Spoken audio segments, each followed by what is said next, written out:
Welcome to Florida. My name is Harold, and I like to do woodworking. My shop is called Morning Wood because I like to work in the morning and I like to work with wood. Today, I think my first project for YouTube is going to be a wine holder. I've seen several on there and I decided to attempt one myself, and I did. And then I did a little upscaling on it as usual, and I think I came out with a very nice design that's kind of easy to make and fun to make, tools and all. So we're going to try a wine bottle holder today. If you like it, like my video. If you don't like my video. Alright, let's try it. I think the project I'm going to try today is something I came up with. It's called a wine bottle holder. It's very simple. This is what the end result looks like. Simply place a wine bottle in it, and it holds up like that and sits on the table. I'll show you more of that in a minute, but for now, this starts off as a plain project. It's made out of cedar, and I bought some cedar at Home Depot. Very kind of tight grain. I like the tight grain pattern. Puts a really pretty out object. I used two pieces of it. Actually, I bought a 2x4 cedar in there and cut it down and planed the two on my planer, and then glued the two together. What that does is that produces a piece like this. This is what we're going to work on today. It's been glued and prepped, and actually I've already cut it at a 45-degree angle, which matches the 45 degree on this one. Alright, so the first thing is a jig, because now you have to bore a hole in it. It's pretty simple. Let me show you. Alright, so the fundamental one is just really just like this. This is a simple wine holder piece. You just simply bore a hole in it, and it sits like that. It's freestanding. Isn't that cool? Da-da-da-da. Alright. So I thought that was kind of cool as well. So I made one that's very simple. It's got a 45 and a 45. Actually, it's just like a regular box with a hole in it that matches this cut. It should. It's 45 that way. Okay.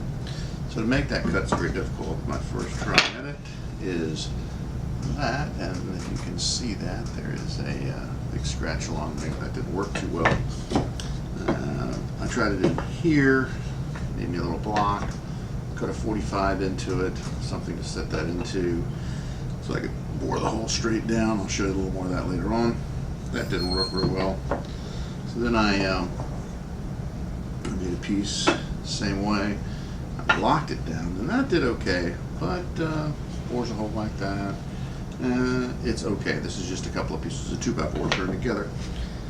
Now, so what I did is to make my cut, I actually developed a better jig. This is a more heftier model, and all it is if you can look across there, that's just a bunch of 2x4s that I planed down on my planer, and then I simply cut a 45 degree out here. So that way I took the piece that cut out here and glued it on there, and that just simply gave me some more support for the piece this way. These pieces of the side are just simply cut at a 45. It's the same 45 as that, and the reason for that is now I can actually take this block here, which is set at a 45 this way, and yeah, there you go. So it's 45 that way, and when I bring my bore in, I'll bore a hole like this going 45 that way. So it's fairly simple. I also made a little piece like this, just a little clamp to over top that actually just keeps it from running around.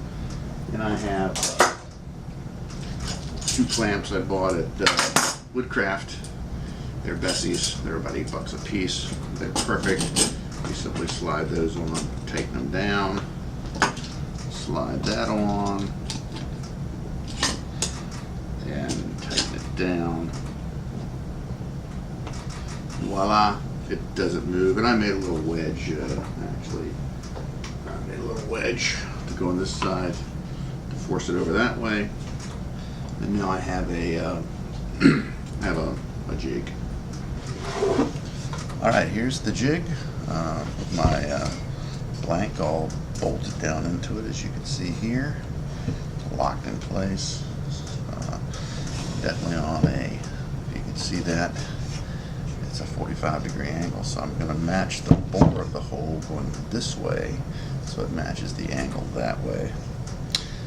It's a pretty simple jig though. All right, so now you put it under your piece here. Grab a clamp, slide it on this over here, just clamp it in place. Well, I should say the first thing you do is you line it up to wherever you want your piece to come down like that, wherever it is on your table. Get it sort of eyeball in the center, it doesn't really matter where. Then you simply